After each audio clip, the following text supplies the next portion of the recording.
Ating administrasyon, paggalang lang sa bagong administrasyon, ako po ay tumahimik sa Facebook, sa Twitter at kung saan-saan. Pero ngayon, nararamdaman niyo pa ba na maaari kayong magsalita? Na hindi na sensor, na hindi na delete, hindi nakakancel?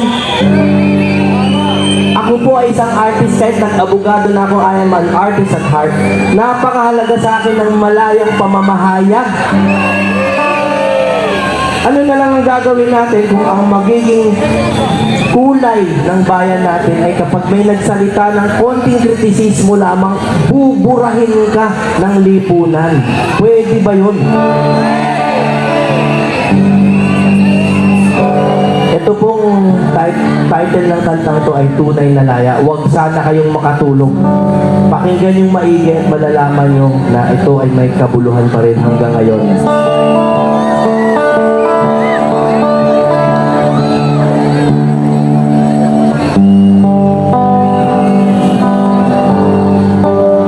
Pahinga muna sa sigaw. Pahinga nga eh.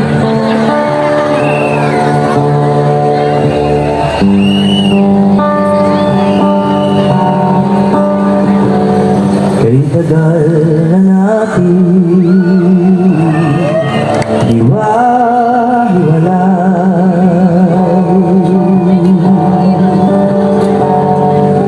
kampi-kampi, away-away,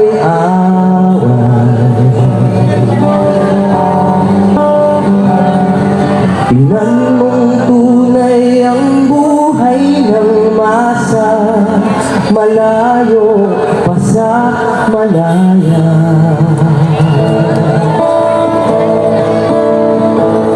Kay tagal pa natin magsasama-sama,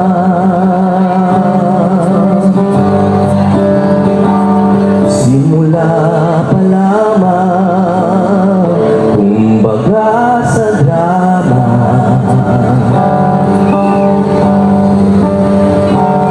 Ang kinabukasan gaganda ang kulay kung sang-ayon tayo sa tunay na kalayaan, pinaglalaban ng kalayaan, may kabayaran. Nararapat lumaban isang pinuno, ang sukli ng bayan masunuring puso, kung sabay-sabay nating mahalin ng tuntunin, makakamit na ng bansa ang tunay na laya. Tunay na laya.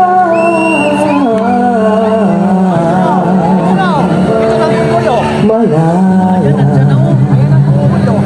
Malaya ka ba? Alam niyo kung bakit? Kasi nagpabudol kayo eh. Kailan pa natin makikilala kung sinong kaaway, kung sinong kasangga?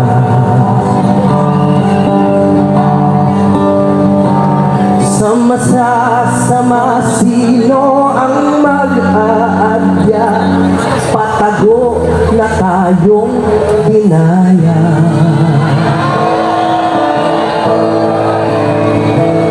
Ang kalaban natin ay butas na batas, pati mambabatas, lambat na may takas, ang mga marahas.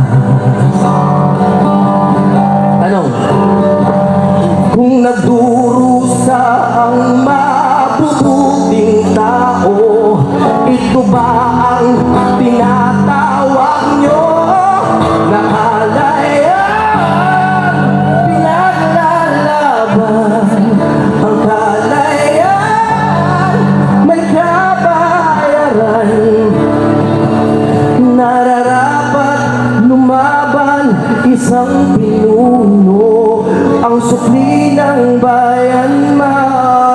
masunuring puso, kung sabay-sabay natin mahalin ng tuntunin, makakamit na ng bansa ang tunay na laya.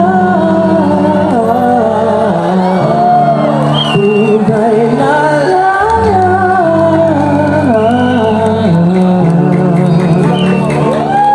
Lumaya.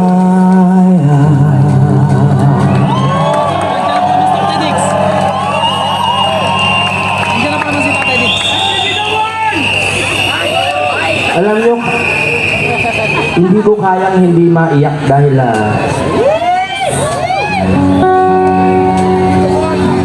ang nangyayari sa atin, para tayong unti-unting pinakukuluan, hindi natin maramdaman hanggang sa lutong-luto na yung mga atay natin.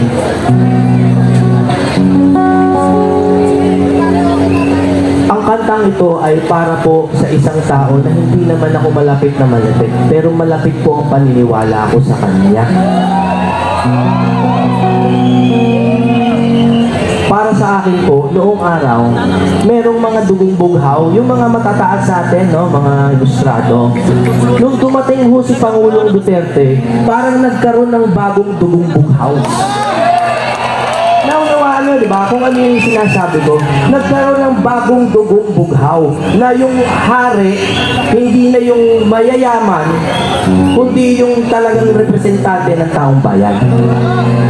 Sa makatwid, kung bagong dugong bughaw ang dugong Duterte, di ang nananalantay na dugo kay Inday Sara ay dugong bughaw.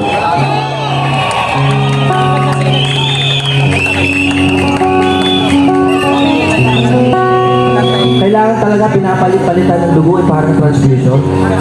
Hindi pwedeng yun lang yun, nabubulok eh.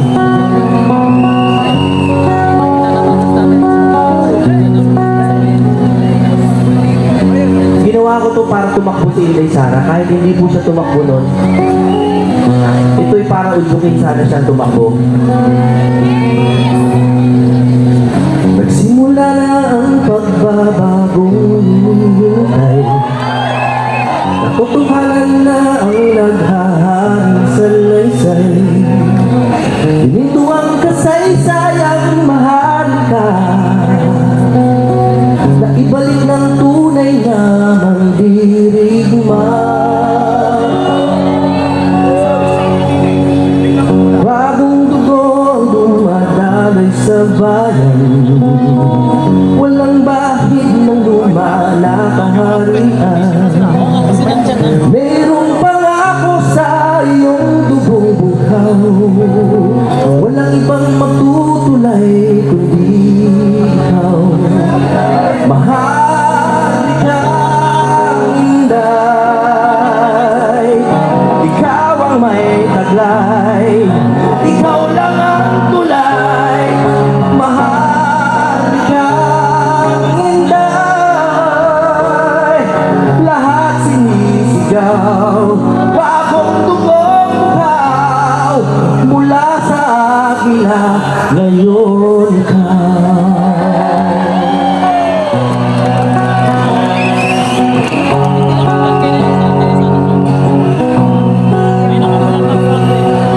Nananalantay sa iyong dugo ang pangako na ang kasalinlan natin hindi ilalako. Ang bukas ay nakasalalay sa inyo, kailangan lang ang matamis mo na ako. Mahal ka, Inday, ikaw ang may taglay, ikaw lang ang tulay. Mahal ka, Inday, lahat sinisigaw, bagong dugong bughaw, mula sa akin na ngayon ka.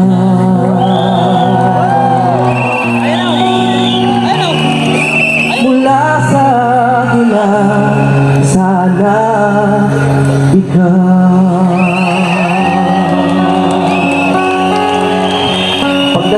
natin ang bayan natin, ang ating kinabukasan. Mabuhay ang pangalang Duterte!